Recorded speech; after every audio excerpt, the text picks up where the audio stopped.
We continue to track Tropical Storm Sally moving through the Gulf of Mexico at this hour. We have our team of meteorologists this morning, meteorologist Quaylen Murphy and meteorologist Damon Singleton. Let's start with Damon for the latest on Sally and its track and its strength. Good morning.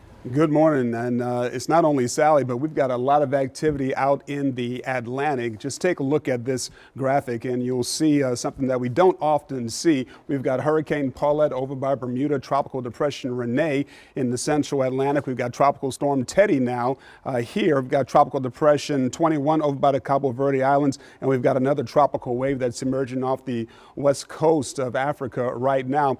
These storms, Paulette is expected to become a major hurricane. Looks like Teddy is also expected to become a major hurricane, and 21 just a low pressure area is what it's showing right now. We're also, of course, following this area of low pressure in the western Gulf of Mexico, which is moving to the southwest for the most part. And of course, the immediate concern, Tropical Storm Sally. Sally's some 115 miles away from the mouth of the Mississippi River and headed in our direction west-northwest at 8 miles per hour with 65-mile-per-hour winds. So it's intensified a little bit since the last advisory from the National Hurricane Center. And the wave heights out here are pretty impressive. 14 feet just south of the Florida Panhandle and 14 feet just off the mouth of the Mississippi River as well. And those numbers hopefully won't get too much higher as this storm gets closer and closer to us here in southeast Louisiana. Here's a look at the European model, and notice this thing making its way a little bit closer to us in that 12-hour period from 6 p.m.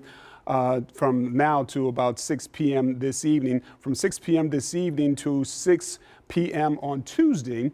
Looks like we're getting a little bit closer, but the impacts in our area are great starting tonight, overnight tonight, and into this time frame. But a lot of rainfall in accordance with this model. Then it kind of takes a jog over towards the Mississippi Gulf Coast, still impacting us on Wednesday at 7 a.m. And the storm is still in our area even on Wednesday night, and then it makes its way off towards the eastern seaboard of the United States. That's the European model. The global forecast model, not too much different than what I just showed you. This is the position of this storm at 6 p.m. tonight.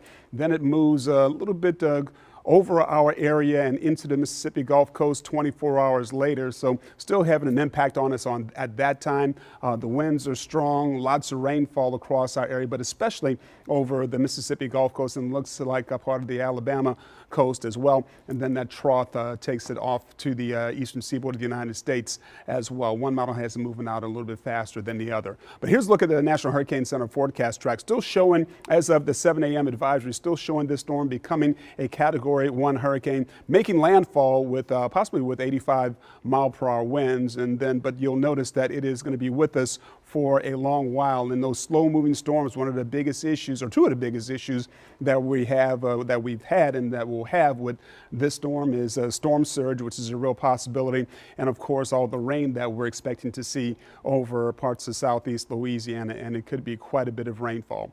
So the storm is getting closer and closer to us. You're going to start noticing, if you haven't noticed the effects already, you will start noticing them later on this morning and this afternoon. We're all under a hurricane warning, except for the northern half of Tangipahoa Parish, and that hurricane warning is in effect for the next couple of days. If you're in northern Tangipahoa Parish, you are under a tropical storm warning. We're all under a flash flood watch, of course, because of all the rainfall that we're expecting. 8 to 16 inches a possibility. Isolated amounts up to 24 inches is a possibility as well. And then the storm surge warning for all those coastal areas. That includes Lake Pontchartrain and Lake Maurepas. The worst of it, of course, between the mouth of the Mississippi crossing over St. Bernard Parish and on along the Mississippi Gulf Coast as well. 7 to 11 feet of storm surge is a possibility in that whole area. So that is a big concern. As usual, Quaylen, storm surge and flooding, those are the big killers with these storms.